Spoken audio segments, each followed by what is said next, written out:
Welcome to Amy's Bookshelf Reviews podcast. I'm Amy Shannon, but you can call me Amy. Thank you for listening. Hello and welcome. I hope all is well with you. I'm Amy, and today I'm talking about how to describe your book and just figure out what genre your book is actually in. Now, I will be just giving as an example my books. It's a book of 4 in a series called Passionate Retribution. I'll be using it as a selfish plug and also to kind of give examples as I move forward with what I'm talking about. Passionate Retribution is a 4 series books, each one a standalone, and not very creative with the names, but it's Passionate Retribution, and then 2, 3, and 4 of the same title. And that's because each story is about that. Passionate Retribution, it's my way of saying sweet revenge, but in a way that makes sense to the character of Carly and her cast of friends and family, and where her friends are more family than her actual family is. So I would be using that as examples. Anyway, so moving forward, when you have finished writing your story, your book, I think when I say story, every life, every death, everything since the beginning of time is a story. Our ancestors, generations and generations ago, millions of years ago, before they actually handwrote books, and they did that. The first books were handwritten. Some of them were chiseled on stone, or they weren't books. They were, they drew pictures that told stories and hieroglyphics in caves, or they sat around the campfire or sat around something with their family, and the elders would tell stories, and then generations after that would continue to tell story. So whether a book is fiction, nonfiction, do it yourself, true crime, it's telling you a story. It's true or just a story, a legend, a myth. It's something.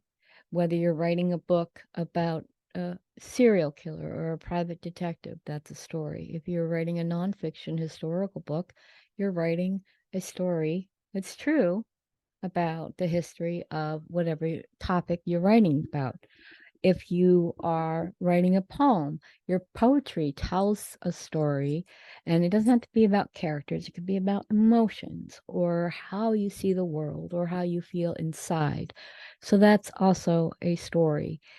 Writers are storytellers, whether they're journalists, anchormen, um, they're authors, they write for fun, people who write in their journals, people who write in diaries, and I think that's still a thing.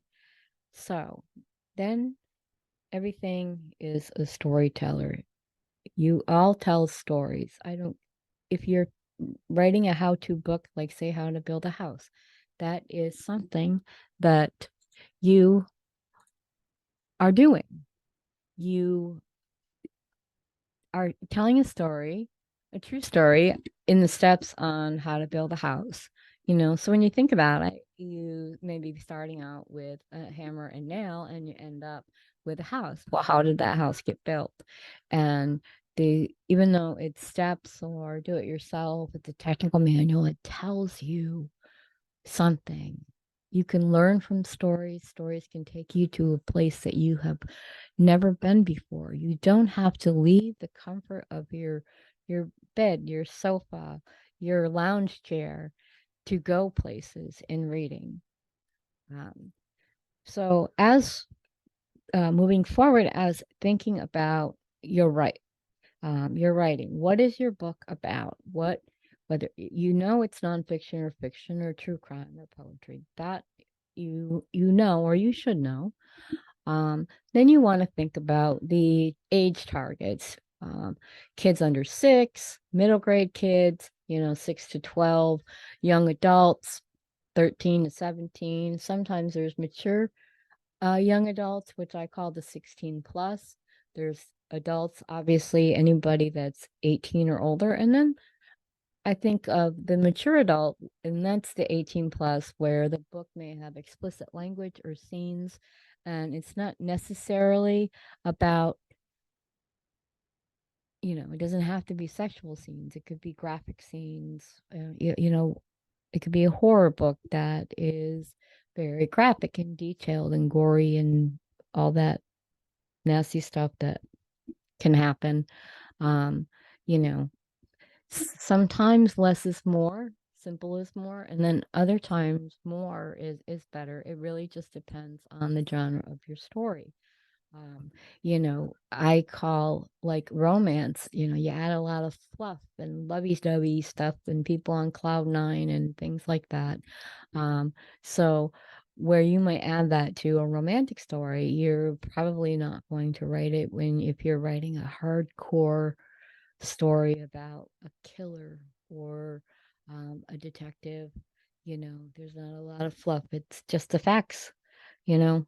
Um, so when you are finished with your story, think about what would be your subgenres. Now, subgenres, and this is my recommendation, is that you keep it under three. I would say one or two, three at the most. And what you are doing is thinking, okay, this story is like my story. When I think about passionate retribution, I would say, to describe my story, I would say Carly is focused on finding the person she believes who assaulted her and is killing others.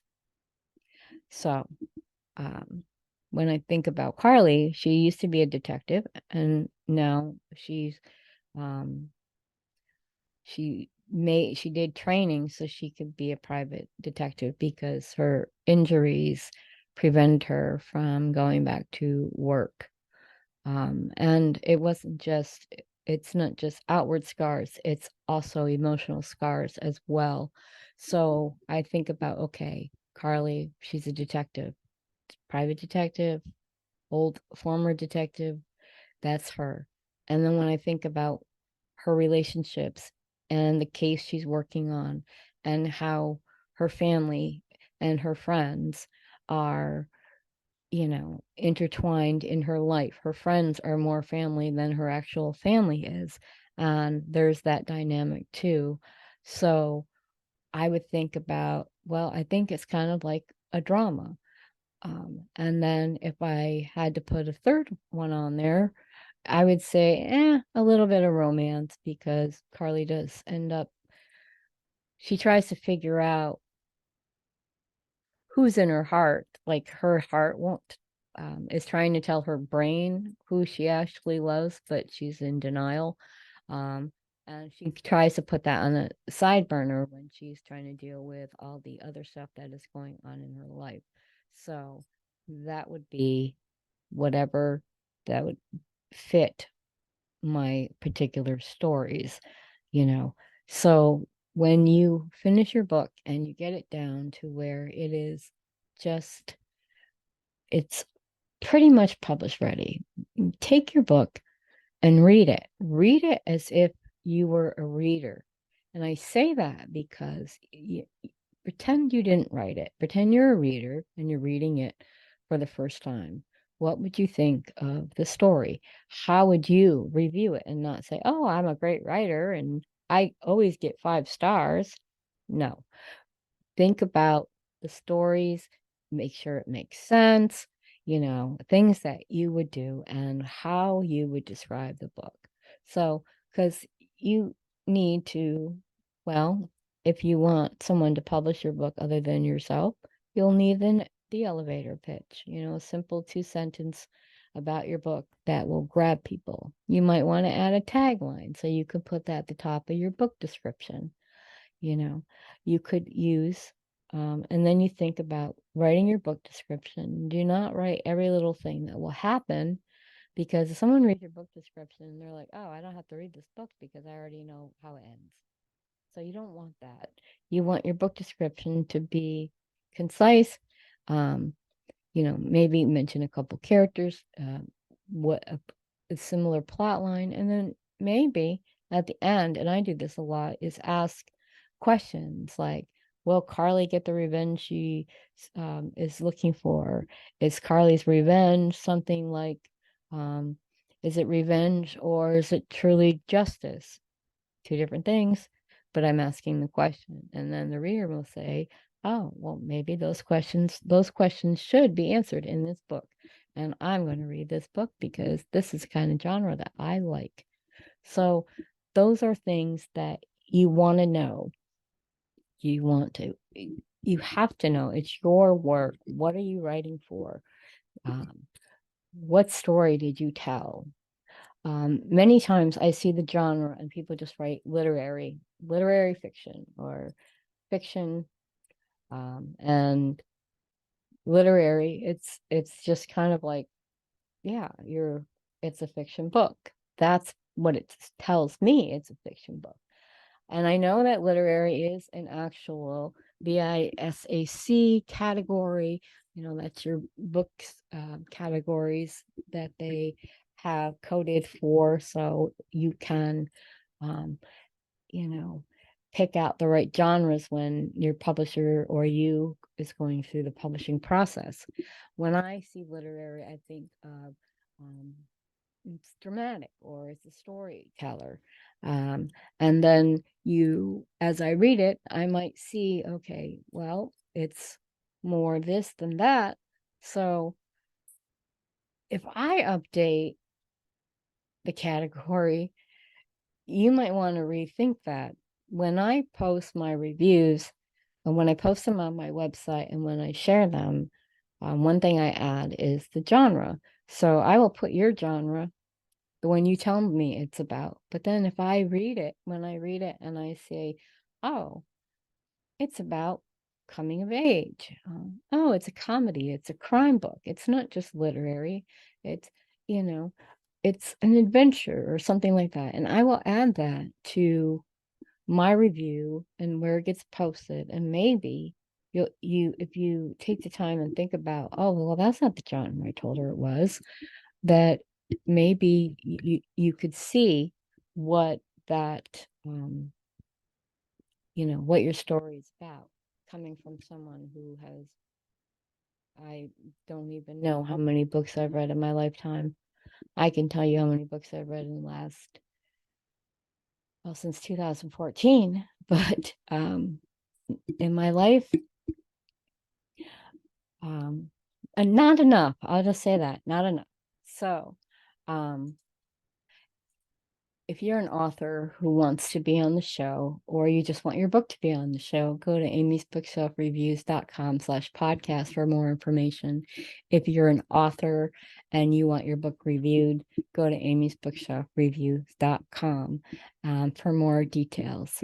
Thank you, and I will talk to you next week. This has been Amy's Bookshelf Reviews podcast. Thank you for listening, and always be kind and stay safe. Thank you.